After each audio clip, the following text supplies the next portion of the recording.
છ પરગણા થરાદી મહેમાન સમાજના આજે ડીસા ખાતે સમૂહલગ્ન યોજાયા હતા, જેમાં વાત કરીશું આપણે સમૂહલગ્નના ચેરમેન સાથે અને અધ્યક્ષો સાથે. શું કહેશો અલ્હમ્દુલિલ્લાહ, આજના આ અમારા છ પરગણા થરાદી મહેમાન કાઉન્સિલ આયોજિત 10મા ઇસ્તિમાહી સમૂહલગ્ન હતા અને એ સમૂહલગ્નની અંદર 20 દુલ્હાઓએ બહુ માશાઅલ્લાહ ખુશીથી ભાગ લીધો હતો. અને આ સમૂહલગ્નની અંદર અમને પાંચેક કાઉન્સિલના અમારા પ્રમુખો પણ હાજર રહ્યા હતા. આ સમૂહલગ્નની અંદર અમારી 20 જમાતોના પ્રમુખો અને પૂરી જમાતના સભ્યો પણ હાજર રહ્યા હતા. જે સખીદાતાઓએ અમને બહુ સાથ અને સહકાર આપ્યો છે એમનો પણ હું ખરા દિલથી આભાર માનું છું. અને આવા ઇસ્તિમાહી સમૂહલગ્ન અમે વર્ષમાં 2 વખત કરીએ છીએ. આવનાર નવા સમૂહલગ્નમાં પણ સખીદાતાઓને વિનંતી કરું છું કે જે અમને આજે સાથ અને સહકાર આપ્યો છે તે બદલ આવનાર સમૂહલગ્નમાં પણ સાથ સહકાર આપે એવી હું અલ્લાહથી દુઆ કરું છું. અલ્લાહ જેને પણ અમને મદદ કરી છે, જે અમને અમારા પ્રોગ્રામમાં સાથ આપ્યો છે, એમને અલ્લાહ ખૂબ બદલો આપે, એમને અલ્લાહ ખૂબ તરક્કી આપે અને અલ્લાહ એમને સારા કામમાં જોડાવાની ખૂબ તૌફીક આપે.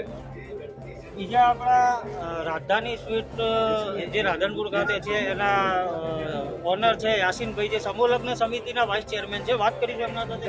શું કહેશો યાસીનભાઈ આજના સમારંભ વિશે? શું કહીએ આપણે તો અમારા 10મા સમૂહલગ્ન ઇસ્તિમાહી હતા એમાં ત્યાં આમંત્રિત મહેમાનો આવે અને બીજા જે જોડાયા એના ખૂબ આભાર રાજધાની પરિવાર તરફથી. બીજા આપણા છ પરગણા થરાદી મહેમાન જમાતના સેક્રેટરી, જનરલ સેક્રેટરી હાજી શકુરભાઈ સાચોરથી પોતે અહીંયા વધાર્યા છે. વાત કરીશું એમના સાથે. આજે શું કહેશો આજના પ્રોગ્રામ?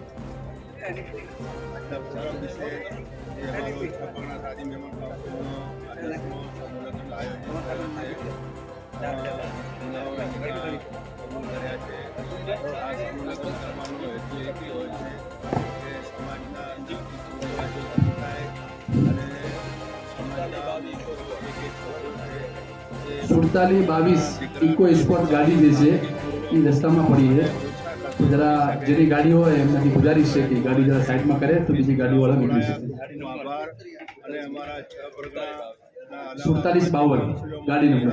હોદ્દેદારો, મહેમાનો, એમનો ખૂબ આભાર કે અમારા સમૂહલગ્નમાં હાજરી આપી અમારા સમૂહલગ્નના પ્રોગ્રામને સફળ બનાવ્યો.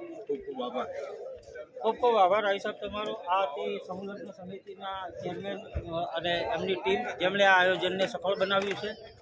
દર્શક મિત્રોને મારી નમ્ર વિનંતી છે કે ધ ન્યૂઝ ઓફ ગુજરાતને સબસ્ક્રાઈબ અને લાઈક કરજો.